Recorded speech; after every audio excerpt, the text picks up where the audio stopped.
Bonjour, je vais présenter aujourd'hui mon programme Scratch sur la masse, le volume et la masse volumique.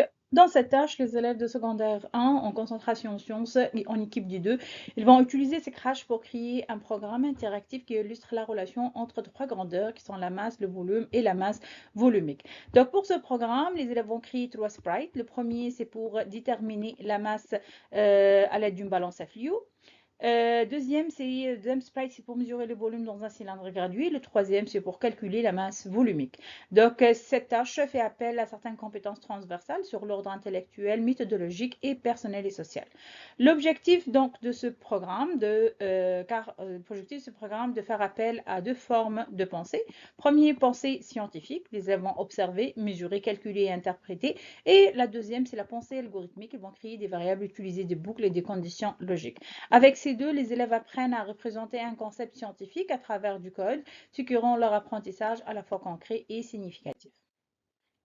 Pour le niveau d'intégration de la programmation, donc j'ai basé sur le modèle de Broly et ses collègues, ça a situé à un niveau intermédiaire à avancé. Donc les élèves manipulent au premier lieu l'interface Scratch, après ils vont observer et analyser le code, ils vont le modifier et après ils vont écrire une partie eux-mêmes ou bien la totalité à cause de la différenciation pédagogique et aussi l'hétérogénéité des classes. Pour la résolution de la tâche, cette tâche se fait sur 4 périodes en équipe de 2.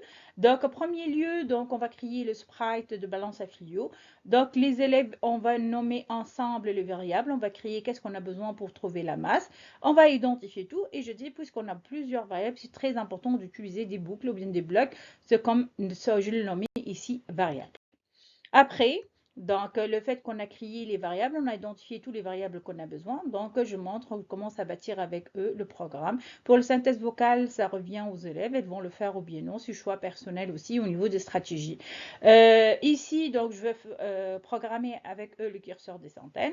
Donc, ici, les élèves vont rentrer la valeur des centaines. Si c'est bon, donc la valeur, il va dire bonne réponse et l'élève peut continuer. Sinon, donc, le programme va dire que ce n'est pas une bonne erreur, ce n'est pas une bonne réponse et les élèves doivent essayer. Donc, le programme va bloquer jusqu'à qu'il va avoir la bonne réponse. Il va afficher le résultat ici de curseur de centaines. Donc, les élèves, on va programmer ensemble ça et après, je vais vous montrer comment on prend tout ce bloc-là et on va l'ajouter après pour le dizaines, pour les unités, ainsi de suite. Et eux, ils vont changer uniquement les variables, bien sûr. Donc, c'est juste au lieu de centaines, ils vont faire dizaines et ainsi de suite. Donc, ça, je veux faire comment on prend et on programme. Et après, si on fait cette partie-là, donc faites facile pour les élèves de continuer pour le reste. Pour moi, à la fin, donc, pour n'importe quelle stratégie que les élèves vont l'utiliser, j'attends qu'ils font la relation entre les trois grandeurs, qui est masse volumique est égal à masse divisée par volume. Donc ici, il va afficher la réponse et il faut arrondir. Puisque le programme va me donner 5 chiffres après la virgule, mais ce n'est pas ça la masse volumique, j'ai besoin de 2 chiffres après la virgule. Ça peut avoir des obstacles aussi parmi les élèves. Donc, dans ce cas-là, je vais aider les élèves à faire étape par étape. Je vais les faire avec eux, je vais l'aider. Pour les stratégies, donc il y a la première stratégie qui est approche séquentielle et directe. Donc les élèves, au lieu de faire toutes les curseurs, ils vont choisir de ne pas me suivre et vont demander seulement la masse directement, c'est quoi, demander le volume, c'est quoi, et après ils vont calculer la masse volumique et afficher le résultat. Ça, c'est acceptable. Ça dépend du niveau de l'élève et mes attentes aussi envers ces élèves-là. Donc cette méthode simple, structurée et adoptée et adapté aux débutants. Pour la deuxième, c'est approche modulaire et interactive. Ici, les élèves ils vont identifier toutes les variables, ils vont faire tous les curseurs, même pour le volume, ils vont faire comme un laboratoire de sciences qu'on fait, les étapes bien déterminées. Et ça, c'est un niveau de réflexion algorithmique bien élevé. Pour les obstacles, bien sûr, les élèves vont avoir certains obstacles. Le premier, c'est confusion entre variables. C'est ce qu'on voit tout le temps. Les élèves mélangent tout le temps entre masse, volume et masse volumique ou utilisent mal les variables, absolument. Donc, c'est ce qu'on va faire. Donc, on va utiliser des noms explicites, masse, petit m, petit v euro. Je vais faire verbaliser à voix haute le rôle de chaque variable aussi. Ça, c'est le premier obstacle. Deuxième, ordre des opérations erronées. Donc, certains placent les blocs dans un ordre logique. Par exemple, calcul avant l'entrée des données. Et ça, ce que je dis aux élèves, de faire tester le programme étape par étape. Et je dois amener les élèves à prédire le résultat avant d'exécuter le code comme solution. Donc, comme de cas ici, donc les élèves vont mettre c'est quoi le volume. Si le volume est bon, donc il va dire bonne réponse.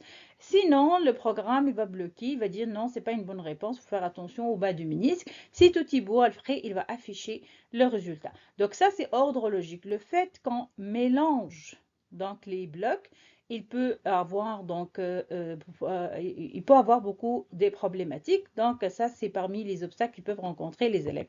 Et le dernier, c'est blague conditionnel mal structuré, donc mauvaise utilisation de si, alors, sinon. Donc comme celui-là, donc si, alors, sinon.